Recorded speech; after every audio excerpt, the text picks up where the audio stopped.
Kemudian apa lagi kata Rasulullah sallallahu alaihi wasallam? Wa man qama bi mi'ati ayah, dan barang siapa yang bangun dengan 100 ayat. Dan memang maksud dalam hadis ni tuan-puan sekalian adalah membaca ayat-ayat tersebut dalam solat, berdiri baca ayat tu baca. Berapa ayat tadi yang kedua? 100 ayat. Nak baca surah apa tu 100 ayat tu? Ya, boleh tak Ustaz ulang 30 kali kul huwallah? Dapat juga 100 ayat. InsyaAllah boleh. Boleh. Ya, bukannya Nabi mengatakan mana-mana ayat secara khusus. Barang siapa yang bangun, ya, man qama bi mi'ati ayatin, dengan 100 ayat, apa pula jaminannya? Katabalahu minal qanitin, dia akan ditulis termasuk dalam golongan orang-orang yang taat. Kalau perempuannya qanitat, tapi bila sebut qanitin termasuk laki-laki dan perempuan. Minal qanitin, ya, Allah tulis dia ini orang yang taat, termasuk dalam golongan orang yang taat. Wa man qama bi alfi ayah, tapi siapa yang bangun dengan 1000 ayat, berdiri tengah-tengah malam, sepertiga malam, 2/3 malam, para muslimah sekalian, berdiri apa? Baca Quran dalam solat.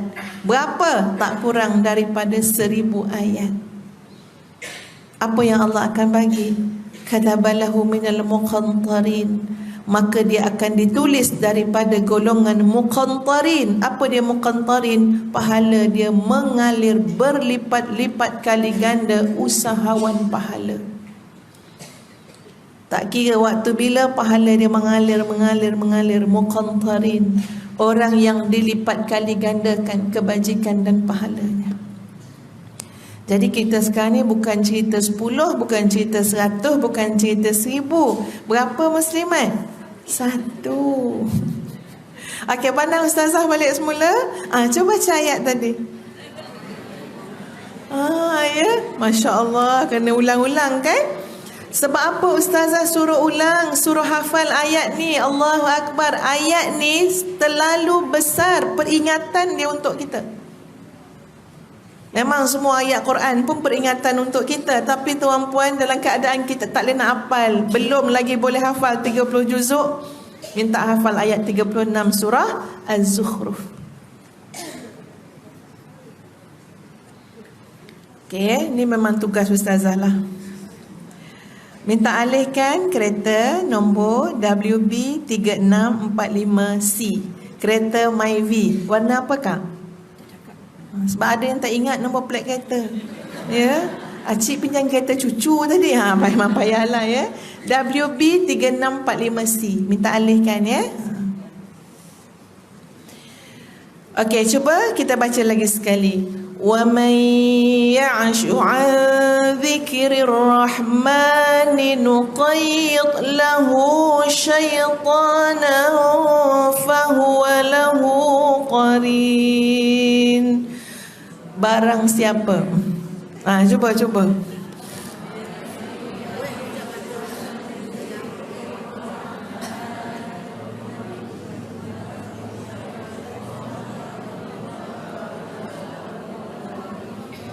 Baik, alhamdulillah. Ni kan nak balikkan, hati-hati jangan tergelecek kaki sekarang terus hilang. Ya, wa may ya'shu 'an dzikrir rahman nuqayyid lahu syaitana fahuwa lahu qarin. Apa maksud dia muslimin muslimat sekalian? Wa may ya'shu, siapa yang hidup? Ya'shu 'an. Ya'shu tu maksud dia hidup dah, tapi ya'shu 'an hidup dalam keadaan berpaling. Dia mengelak, dia menjauhkan diri. An apa? Zikrir Rahman, ingat pada Ar-Rahman, patuh pada Ar-Rahman, ikut segala perintah Ar-Rahman. Siapa yang hidup di atas muka dunia ini tapi buat cara dia, siapa hidup atas muka dunia ini tapi berpaling daripada ajaran Allah, tidak jadikan ajaran Allah sebagai pedoman, ada ada impact dia. Ada yang akan Allah bagi pada dia. Ada kesan dia. Ya, mungkin ada orang kata, tak apalah, ini kebebasan kita semua, suka hatilah. Kan selalu kadang-kadang kita dengar orang kata, kubur kita lain-lain. Mak jagalah kubur mak, saya jaga kubur saya. Ini bukan cerita kubur, tuan-puan. Ini bukan masalah orang bercakap tentang kubur yang lain-lain tu. Semua orang tahu kubur lain-lain. Tapi kalau kita rujuk dalam Al-Quran, di sana ada peringatan-peringatan. Kalau kamu buat begini, jadinya begini. Kalau kamu buat begini, hasilnya begini. Kat mana kita nak tahu? Dalam Quran. Jadi siapa yang hidup ikut pandai kepala otak dia, tuan-puan sekalian, dan dia berpaling daripada zikrir Rahman, daripada peraturan, ingatan kepada Ar-Rahman, nuqayyid lahu syaitana, maka kami biarkan, Allah biarkan syaitan menyesatkan dia. Biar. Tadi masa ustazah mulakan ceramah kan, ya, kuliah kita, pada mukadimah tu ustazah kata macam mana, may yahdihillah fahuwal muhtad wa may yudlilhu fala hadiyalah, kan. Barang siapa yang Allah berikan hidayah, maka dia akan dapat hidayah. Barang siapa yang disesatkan oleh Allah, maka dia tidak akan dapat hidayah. Apakah Allah sengaja-sengaja nak sesatkan? Tidak. Tapi tengok sebab dia apa? Sebab kamu berpaling daripada peringatan Allah. Bila berpaling daripada ayat-ayat Allah, peringatan Allah, nuqayyid lahu syaitana, kami biarkan, kami ikat ataupun kami biarkan syaitan menyesatkannya. Nuqayyid lahu syaitana ni boleh juga kita bayangkan, tuan-puan sekalian, seperti dikepung oleh syaitan. Maknanya ikut je. Nuqayyid lahu, dah tak boleh nak lepas diri, terbelenggu. Sehingga apa natijah dia? Fahuwa lahu qarin, jadilah qarinnya adalah syaitan. Pernah dengar perkataan qarin kan? Fahuwa lahu qarin, jadilah syaitan itu sahabat baiknya, jadilah syaitan itu pendampingnya, jadilah syaitan itu peneman setianya. Ya Allah, ya Tuhan, kita dengar takut. Ya, datang seorang gagak, tak dengan setan, takut tak dengar. Takut tak ada orang nyebut macam itu, ya. Tapi sebenarnya macam itulah, kadang-kadang tak seorang ada setan sekali, ya. Sebab apa? Sebab berpaling daripada ajaran Allah.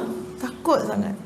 Muslimat, sebenarnya ayat ni cubalah nak difahami betul-betul. Sebab ustazah ada tertanya-tanya juga, kenapa Allah sebut zikrul Rahman? Ya, kenapa tak sebut zikrillah? Kadang-kadang macam-macam lah kepala kita ni kan. Sebab kita nak cari apa rahsia di sebalik tu.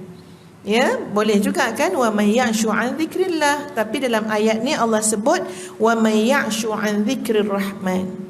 Pasti sangat banyak hikmah sebab-sebab dia yang ustazah pun sangat jahil untuk memahami semua. Tapi ada satu hari, ya tuan-puan sekalian, berlaku satu keadaan, satu situasi. Ustazah cuba selesaikan ada satu masalah, ya, masalah yang menimpa satu keluarga, di mana di pihak sebelah isteri ni kurang sihat, ya, kurang sihat. Jadi dah dibawa ke hospital, dah jumpa psikiatris, ya, dah macam-macam dah, maknanya sakit-sakit psikologi lah, ya. Jadi memang masa tu memang hasrat ustazah dan sahabat-sahabat ni nak membantu. Dan sebenarnya bukan kes terpencil, banyak masalah macam tu. Ya, bukan kes terpencil tuan-puan, banyak. Jadi kan kita pun jadi mencari-cari juga, ya Allah, kat mana ya Allah? Kat mana sebab dia apa semua, ya? Kadang-kadang masalah-masalah ni dia akan berlanjutan. Jadi boleh jadi sampai gila. Ya, boleh jadi sampai depression yang sangat teruk lah, kemurungan yang sangat teruk. Jadi masalah-masalah psikiatri. Ustazah tidak mengatakan semata-mata masalah-masalah psikiatri ni berkait dengan cerita iman dan sebagainya, sebab dia ada juga faktor-faktor yang lain. Tapi tidak boleh dikesampingkan, tidak boleh dinafikan bahawa ia ada elemen-elemen tersebut. Malah untuk mengatasi pun kena balik kepada soal iman, ya, kepada soal ajaran agama, ajaran Allah.